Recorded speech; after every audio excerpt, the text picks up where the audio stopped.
Hey guys, I'm out of the bush. I came out of the bush. Hooray. Alright, so let's continue on now. I'm your host, R5665, and welcome back to Let's Play 2 Human Part 2. And, yeah.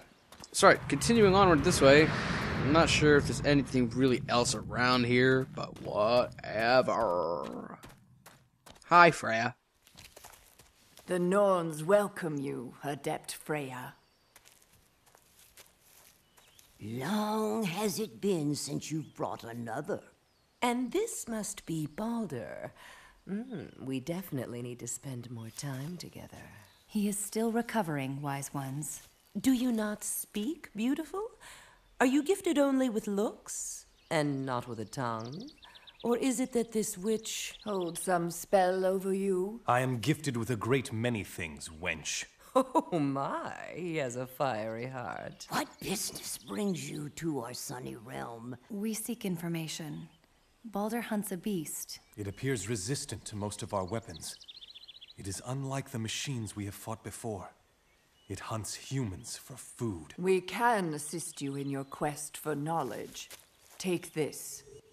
It is a blueprint module for something that may prove useful in your quest. Among other things, it will allow you entrance into our world. You will be able to visit us whenever you like. Alone. Thank Your generosity is unmatched. It shall not go to waste. Your apprentice speaks out of turn, Freya. Perhaps he has more than just a touch of the weird. The weird? It is their way of divining the future. Your weird shines like a beacon to us. Though in truth, all living things share the same fate. Beauty. When an organism's purpose, no matter how trivial, is in harmony with the rest of creation. And then the great wheel turns, and all creatures are swept along towards their inevitable deaths. Beauty, and then death. That is the universal weird of the living. It is only in the moment between beauty and death that individual weirds differ by the choices they make. The future is open to us, Balder.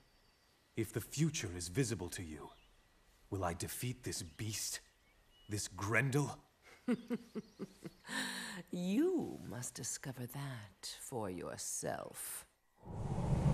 My lord, we found something you might want to check out. Okay, Candorus Ordo. Nope, this should be pretty obvious as why First I Wolf, called him that. form a perimeter while I consult with the Norns. Perhaps they can see a way forward that we do not. You heard him. Form a perimeter, you runts. We don't want goblins creeping up on us while he's on business. What's he gonna do? Absolutely nothing. I'm gonna pray for more GPS and more pancakes. Oh. So let's go back and visit this new world again, because that door over there is locked.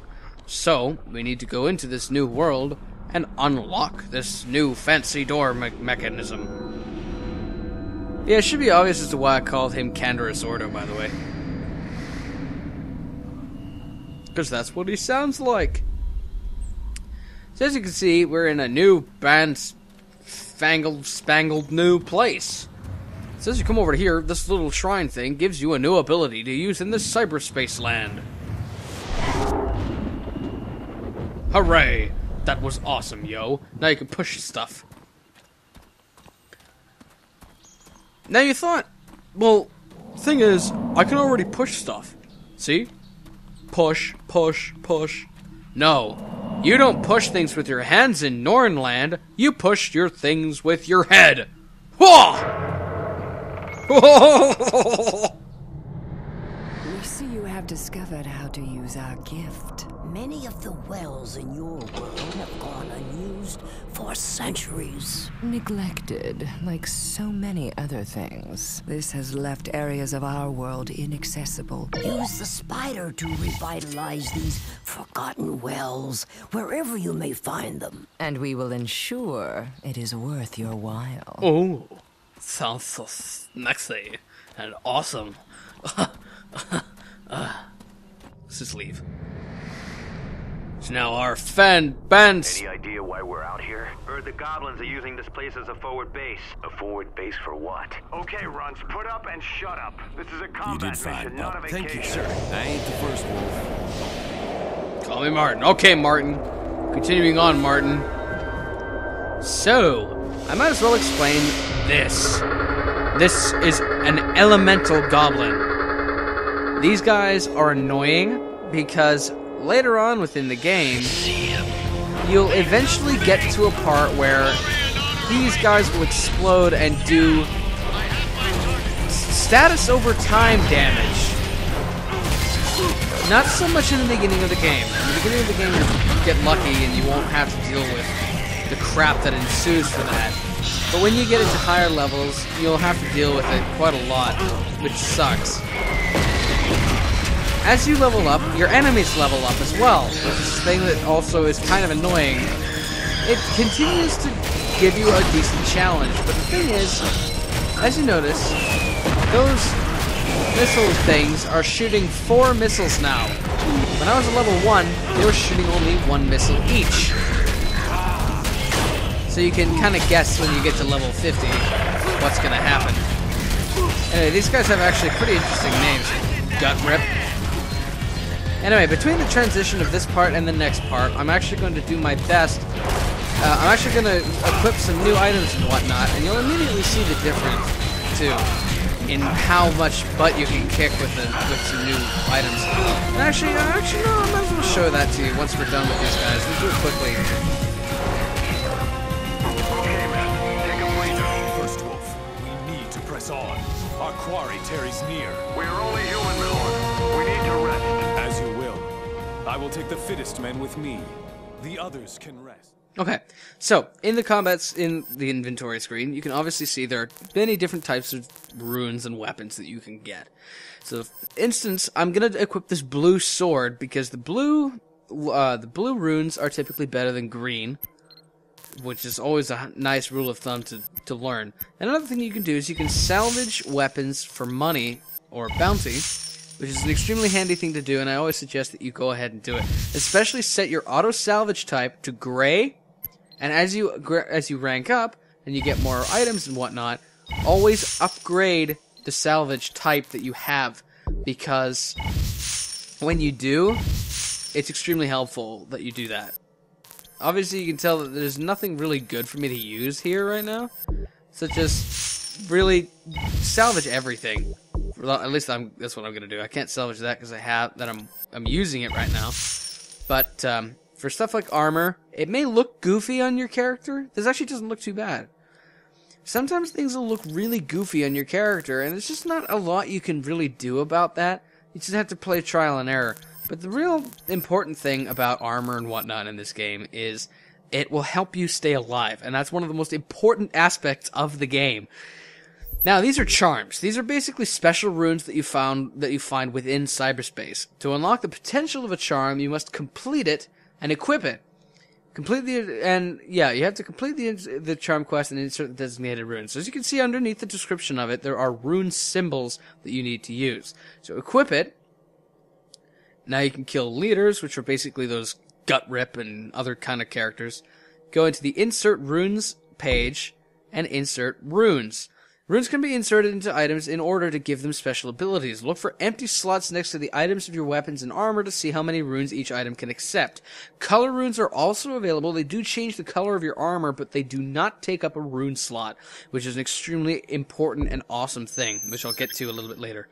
You can also have a look at all the runes that you have and the little bonuses that they give, so that you can individually decide to choose and equip each one individually. These are blueprints. You won't find many of these until you really start leveling up quite a bit. But basically, you can build your own armor and whatnot. You build your own weapons by collecting blueprints and whatnot. So let's salvage all items of that particular rarity, which are the gray items, and let's get back to gameplay. While Odin watches. So that's a little glimpse into the inventory screen and what you can do with that. 2 elementals will drop down from the ceiling here. Knock them into the air to deal with them.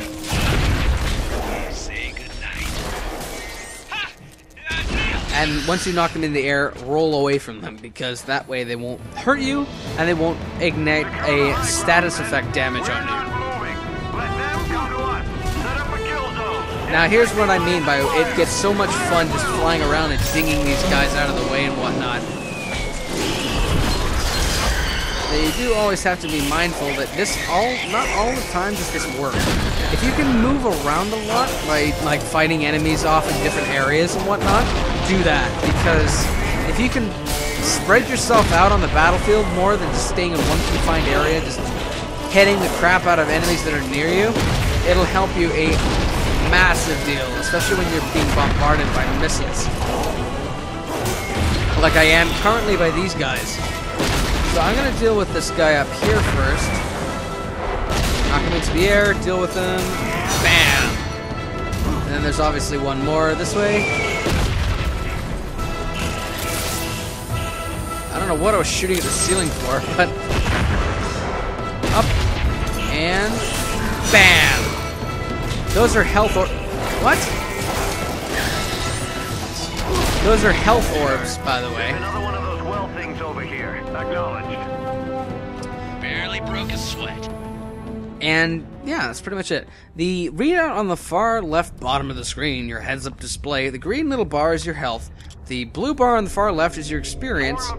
The 3% is how much of an experience bonus you get. The kind of staggered blue on the right side of the shield is your ammo for your gun. And the 3 is your ruiners, which I'll show off later. Actually, I'll show off now in a moment here. But you have to go into the wells to activate certain hidden secrets within the world. So let's go over to here and push this rock to the door to the left. Once we do that, we can now leave. Well, we can't yet, because it wants to show us what we just did.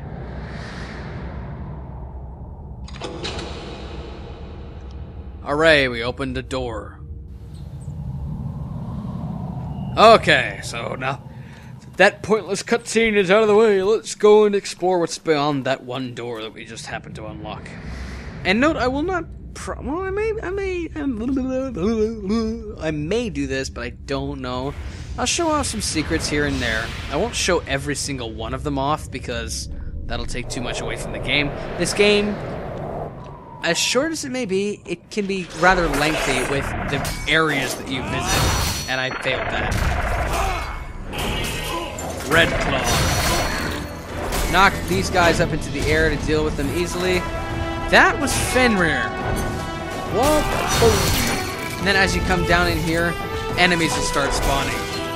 Deal with them the old-fashioned way.